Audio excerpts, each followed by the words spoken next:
Hey you guys, happy Sunday. This is Isaac and I am here to bring you fact 7 about HIV and AIDS.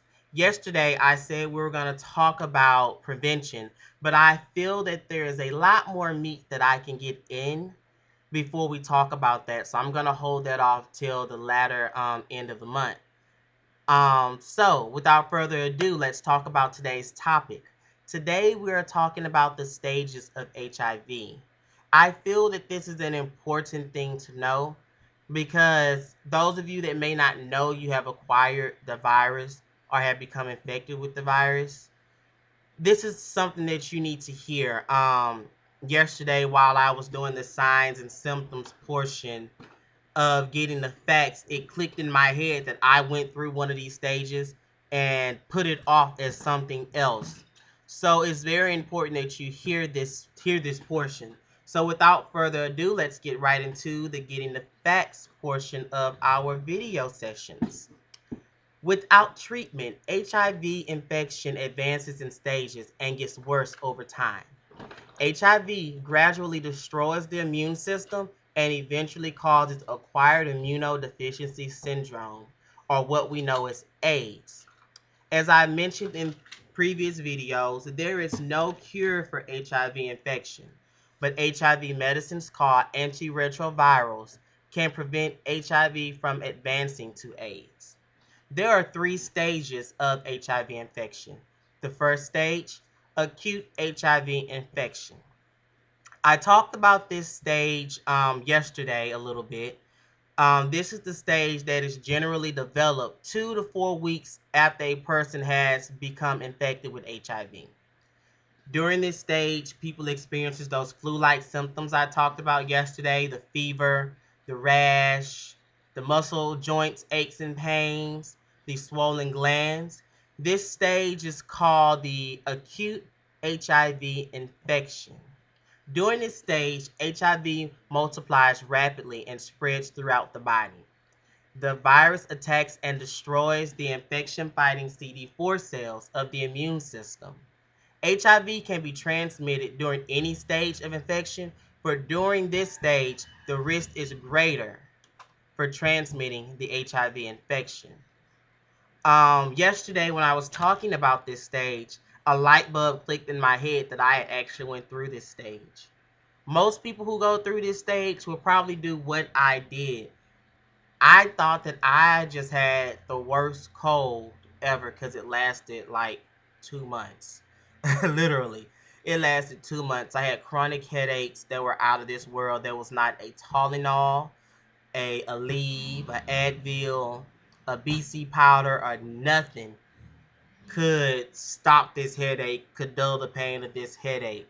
That's how severe it was. I also had these muscle aches and pains. Um, and I had a bit of a, sinus infection. So that's what I put it off as. I thought it was my sinus that's acting up. I thought it was a chronic sinus infection. I went to the doctor, and the doctor thought it was a chronic sinus infection. Um, and I put it off as something else. With the muscle aches and joints, I'm an athlete. I exercise a lot. I dance, do gymnastics. I experience tight muscles and soreness all the time. So I thought, hey, this is from this. So I put it off as something else until me finding out later and realizing just yesterday, I went through this stage. This is a very, very important stage. So for those of you that believe that you have come in contact with the virus, however you have come in contact with it, and you are experiencing those flu-like symptoms, it is important, it is important that you go get tested. Find out early so you can find out how to prevent early. The second stage of HIV is the chronic HIV infection stage. This stage is also called the asymptomatic HIV infection or clinical latency stage. During this stage of the disease, HIV can multiply in the body, but it multiplies at a very low rate and at very low levels. People with chronic HIV infection may not have any HIV-related symptoms. but they can still spread HIV to others. Without treatment with HIV medicines during this stage, the infection usually advances to AIDS within 10 to 12 years, or in some cases longer. This is also a very important stage, in my opinion. Probably the most important stage. Because during this stage, like I did with the acute HIV infection portion that I went through, I put it off as something else. I thought I just had a sinus infection. I thought I was experiencing the worst cold possible. But once all that stopped, that means I was advancing to the second stage of the infection, which is the chronic HIV infection, as I just mentioned. During this stage, I could have lived for 10 to 12 years, maybe more, without medicines, depending on the type of lifestyle that I live. There are factors that play into how fast this virus can progress in your body. Maybe if you smoke, if you don't eat right, if you're unhealthy, and especially if you're not on the proper medication to help prevent it from progressing rapidly. That all depends on you. To me, this stage is like that stage where it's life or death hanging, in the balance, especially for those of you that know you are HIV positive and just feel like, it'll go away. But guess what? It won't. During this stage, this is what I called, it was like life or death hanging in my hand. I didn't know what to do. I knew something was wrong. I didn't think that HIV was the particular problem. But when I found out that that's what it was, I decided to do something about it. I decided to live. With the right treatment, you can live a healthy life. But if you go without treatment, doctors say 10 to 12 years, in some cases more. But there is no guarantee that you are guaranteed those 10, 12, 15, or 20 years. There is no guarantee with the right medication that you are guaranteed those that allotted time. But at least with the proper medication, if the medication is working for you, if you are taking it right, if you are, doing what you're supposed to do and changing your lifestyle accordingly, then you can live a full and healthy life. Like I say, I'm going to live to be 110. I've caused too much hell on the earth not to live to be old. The ones that cause the most hell live the longest. So this is not going to defeat me. It's not taking me out no time soon. I pray to God every single day that I'm not going anywhere. I still got more hell to raise. But let's move on to the third stage. The third and final stage of the HIV infection is acquired immunodeficiency syndrome. During this stage, because HIV has destroyed the immune system, the body cannot fight off opportunistic infections or cancers. Opportunistic infections are things like the flu, pneumonia, what are other viruses that are possibly life threatening? Tuberculosis, which is more so considered a cancer than a virus, but it can also, you won't be able to fight off cancers, such as cardiosarcoma. What is another cancer that lung cancer for those that smoke, skin cancer, things of that nature. During this stage, when a person has AIDS, the CD4 cell count becomes less than 200 cells per mm to the third. Cubic, that's what it's called. 200 cells per millimeters cubic. So it's very important that you seek treatment, because without treatment, during the acquired immunodeficiency syndrome treatment, without it, you can possibly live up to 3 years. if you have progressed to AIDS and you're not seeking treatment, you're not getting treatment. You know, with the right medicines, the virus could slow down, it could stop, it could backtrack itself, and go into regression. Just like cancer goes into remission, so can HIV, so can AIDS. It can go into remission. AIDS can go into remission and you could live a longer life. HIV can go into remission and it can become undetectable in the body, which is a great thing.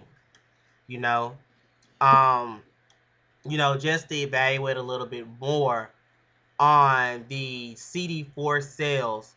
A good CD4 cell count is usually between 500 and 1600 cells cubic millimeters. That's in a normal healthy person, but those that have dropped below 500, something is generally going on. My CD4 cell count was about 285, which is usually about the time they want you to start treatment with with antiretrovirals. When your CD4 count drops below 300, that's when you should start seeking treatment. But you won't know what your CD4 cell count is if you don't go get tested. So it's very important that happens. There are factors that affect the disease progression. People living with the virus, living with HIV, AIDS, can progress through these stages at different rates, depending on a variety of factors, including genetic makeup. It also depends on how healthy they were before they were infected, or how soon after they were diagnosed and linked to care and treatment, whether they see their healthcare provider regularly and take their HIV medicines as directed. I like to think that generally I was a healthy person. I tried my best to eat right. I tried my best to, do what I was supposed to do to, exercise and do things of that nature. I mean, these are things that we are been told for a long time. An apple a day will keep the doctor away. I love apples. Call me Mr. Ed. But there are a lot of factors that play in how fast you can progress these stages. Older age, the HIV subtype, if there are co-infections or other viruses, poor nutrition, severe stress, and your genetic background. But there are also factors that may delay the timeline between HIV and AIDS. Taking your antiretrovirals, staying in HIV care, closely adhering to your doctor's recommendations, eating healthier foods, taking care of your body, and once again, your genetic background. You know, genetics play a lot. So, you might want to ask your family, your parents, grandparents, uncles, aunties, are there any genetic, things that I need to know about? Like, my blood pressure was through the roof the other day. And I'm slightly anemic. I didn't know I was anemic. That explains why I always have on a jacket. I may not have on one right now because it is blazing hot right now. But that explains why I like to wear jackets like any time of the day, any time of the year, because for some reason, the slightest wind makes me cold. Um, my mother, she has high blood pressure, which is something that I knew. So when the doctor told me that my blood pressure was up, I was like, well, that's not surprising. High blood pressure runs in the family. So, there are a lot of factors that can affect and delay the progression between HIV and AIDS. So what I want you to take from this particular discussion is that without treatment, HIV advances in those stages and it will get worse over time. I also want you to remember those three stages: the acute HIV infection stage, where you are experiencing those flu-like symptoms, the chronic HIV infection stage, or the clinical latency period, where you may not experience any symptoms at all, but the virus is still progressing in your body just at very low levels. And it's very important that you find out, especially if you have swollen glands. With me, I acquired a rash, and I know the rash stayed the acute HIV infection stage, but that rash could also, you could still experience symptoms during the clinical latency stage, but you might just put them off as something else. Being that my CD4 count was at 285, my doctor pretty much told me that I was more than likely in that stage, in that clinical latency stage, because I felt fine. You know, I didn't think anything was wrong. I thought I just had broke out into a rash. The third thing I want you to take from this, that HIV can be transmitted during any stage of the infection, but the greatest risk is during the acute HIV stage, which is the first stage. That is very important because HIV is multiplying at rapid levels and is spreading throughout your whole body. This stage, you can probably transmit it through saliva. Don't quote me on that. I'm not saying that you can, but I'm saying that being that it's spreading throughout your whole body, generally, that's probably how the rapid test picks up that you are positive on a test. Because, like I say, the last rapid test I have didn't pick up anything from yesterday when I said that it didn't pick up anything. But apparently I had not went through this stage, or apparently I probably just had not become in contact with the virus yet. I did not have a test in December. I did not have one in January when I was going through what I believe was the acute HIV infection stage. So I will never know if that rapid test actually worked. Yesterday I said that I no longer trust rapid tests. I prefer to have a blood test done. But I didn't go get tested when I was supposed to go get tested in December. So I would never know if that's how it's picked up, but I'm saying that's probably how it is. The last thing I want you to take from this is that there is no cure for HIV infection, but HIV medicines called antiretrovirals can prevent HIV from advancing to AIDS. These medicines help people live longer, healthier lives. HIV medicines can also reduce the risk of transmitting HIV to others. So that's what I want you to take from this. Those are our key points, and that's what I want you to take. Please, if you have any questions, comments, feel free to email me at mrisaacjoseph@hotmail.com. You could also hit me up on Facebook or Instagram at Izzy_Joseph on Instagram or Facebook, just Izzy Joseph. Izzy is ISSY, not IZZY, ISSY. So that concludes our video session for today. Tomorrow, we're going to be talking a little bit about those antiretroviral medicines. We're going to talk about the one that I particularly take. And I hope that you guys are enjoying these videos and that you are getting a lot of information, that these videos are reaching someone and helping someone out there that may be going through this and don't really know what to do. Or maybe hopefully these videos are inspiring you to go get tested, because overall that is my point. I want people to start going and get tested regularly. I want people to start noticing their body. I mean, if I didn't start noticing what was going on with my body, I probably would have never asked for the test. I probably would have never went and got the test until it was time for me to go get another HIV test. But guess what? It would have been too late then. So I want to thank you guys for watching. I hope you guys are enjoying. And I'm going to leave you out saying, like I say any other time, get the facts, get tested, then get involved. And I hope you guys have a wonderful rest of your day. I love you all. Goodbye.